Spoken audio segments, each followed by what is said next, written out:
better way to start the day than by tucking into a wholesome breakfast and And a very good morning to you. It's 8 minutes past 9 o'clock on your local station M and NWR. Tommy Marin with you till 11. And thanks as always to Adrian, who's popping off for his NCF sausages and rashes. Lucky old devil. WLR FM stereo. Good morning.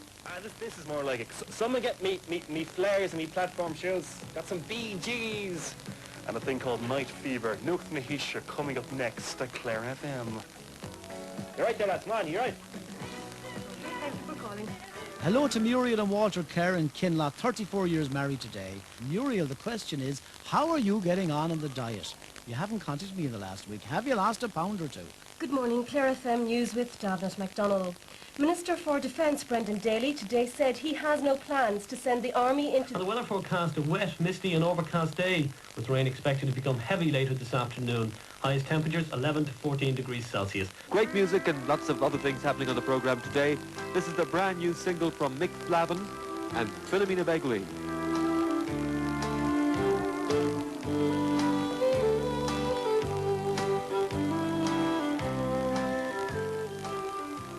People who were going to the matches before will be seen there again. 2 years ago, new legislation brought about a huge expansion in the radio business. You are really annoyed about this. Of course I am very annoyed. We also had a call in relation Over 20 new local radio stations came on air for the first time. 7 years with terrible faulty. The biggest thing that ever happened, Tilfanac Airport. Like that, being best thing that local ever happened to West means of that Ireland. it's anything that we can focus in on local issues, and it makes it an awful lot more meaningful and more purposeful for our people, you know, at a local level. I think it's providing a tremendous service for County Clare. Local news, anything that's happening, we hear about it all the time. We're very much informed about it because we are the Baptist. Radio na Gaeltachta, based in Cashla in Connemara, was the first legal community radio station. It was set up by RTE in 1972 to provide a service for the Gaeltacht areas. It also draws an audience of Irish speakers right across the country. RTE has also operated local radio for the Cork audience for a number of years, and the station's many experiments throughout the country with local programming show the strong interest in things local getting on air. But in the absence of legislation, most parts of Ireland were serviced by pirate radio stations operating illegally. In 1988, when the new bill was published and the Independent Radio and Television Commission was established, the plug was pulled on the pirate stations. The Commission awarded licences to operate local radio stations. The franchises were hotly contested, and in all 22 were awarded, heralding a new era for local radio in the country. Some people say clowns are sad. At heart, the clowns are sad. Some of the most successful applicants had experience in radio, both legal and pirate. For all of the stations, the first task was to win listeners. I think we decided to establish a station which would be very closely linked to the people of County Clare. That we would have people working here who know their area, who are knowledgeable about it, who will present a good local service that at the same time won't be parochial, that won't be inward-looking. I think we have, to some extent at least, achieved that. We have a lot of work to do in that area. We are accessible. Anybody with any reasonable kind of story in the county can get on Clare FM. We're in a different situation to quite a lot of the stations outside of Dublin in that 50% of our audience lives in or around the city of Waterford, and the other 50% of our audience is scattered in a very wide area, and it's quite rural, so you've got to attract both the rural and the urban audience. So you've got to be very careful about what you do. Well, the music is very important. We like to call the music that we play quality music. It's not too much trance, quite a lot of classic gold hits, I suppose, and quality Irish records. We concentrate quite heavily on news, in that our news bulletins tend to be 5 or 6 minutes in length, with 3 or 4 local stories in each bulletin. Most of the speech content has a local angle without being too throwaway or too parochial. And I think it's attractive to most people living in the area, which is the listenership figures have proved. Across the country in County Mayo, Midwest Radio has a very different audience, living in isolated rural areas and small towns. Hello, Brandy. I get it. Hello. Whoa, whoa, whoa!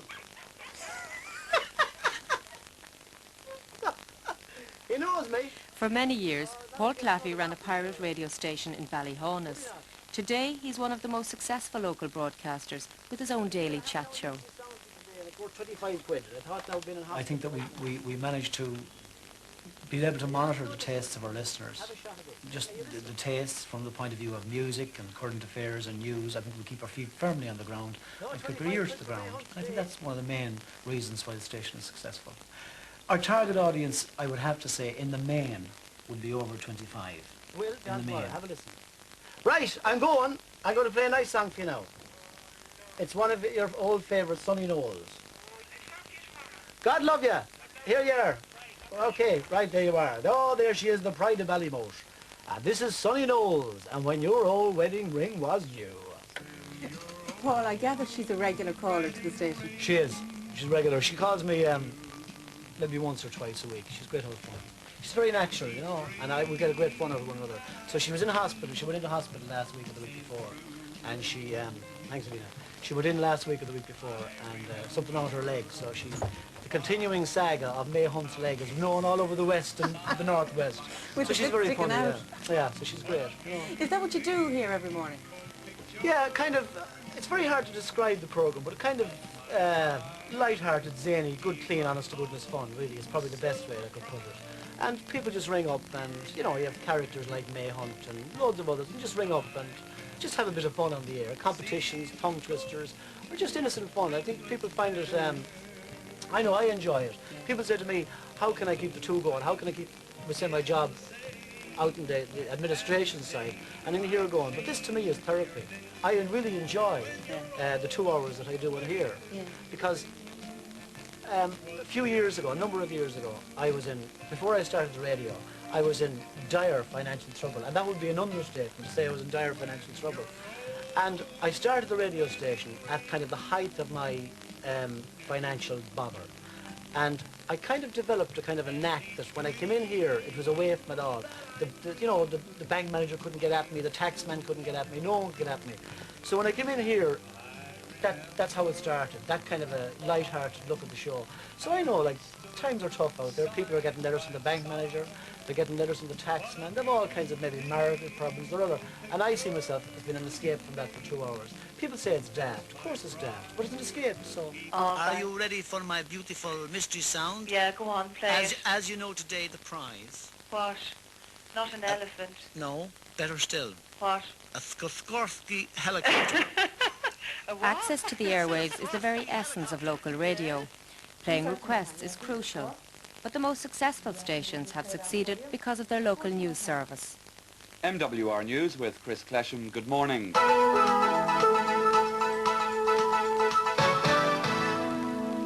WRFM News, I'm Dion Breen. Good afternoon. Emergency cover was yesterday withdrawn at St Patrick's Geriatric Hospital, while a picket was placed on Waterford's Brookhouse Daycare Centre. An awful lot of people listen to it and can't do the local news and all that, find out what's happening around. Yeah, we're taking the local news. I think the local politicians probably have felt the brunt of a lot of criticism, but having said that, I think they've welcomed it as well, and I think if it helps to improve the city, I think the local station will have a lot we will have a lot to be grateful to the local station for. All the deaths in the morning at 10 o'clock and 6 o'clock again in the evening, you know, and really everything that goes on, we hear it. The funeral might be over by the time you buy the paper in the evening, you see, and if you listen to that, you'll have it first thing in the morning. Now today's local death and funeral notices. The death has occurred of Mr. Paddy McHale of Dublin and Castleconnor, County Sligo. Removal takes place from McGowan's funeral home Ballina this evening Tuesday at 8 o'clock to Castleconnor Church, arriving at 8:30 approximately. Funeral mass tomorrow at noon, burial afterwards in the new Shanachile Cemetery. And the death has occurred in England of Mr. Tommy Perry of Main Street, Ballymote, County Sligo. Removal has taken place to Ballymote Church. Mass is today, Tuesday, at 12 noon, with the funeral proceeding afterwards to St. Columba's Cemetery. May God grant eternal rest to their souls. It's amazing, though, the public interest in deaths. I think it's something to do with the fact that communities around here are much more closely knit than in the cities. And people want to know about deaths so that they can attend funerals or extend their condolences.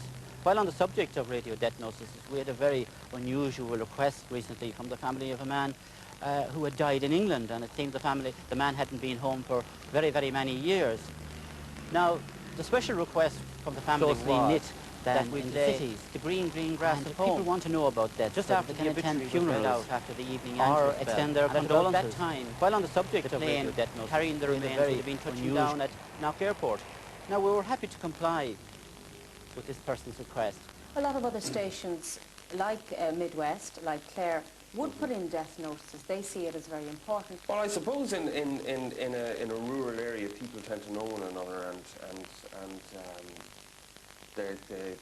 it's a closer-knit community, whereas in a situation like Waterford City and Waterford County, the connections and the closeness wouldn't be as great.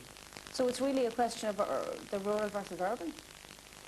I don't think it's a question of the rural versus urban. I think it's just a question of delivering attractive radio to both of them. What sort of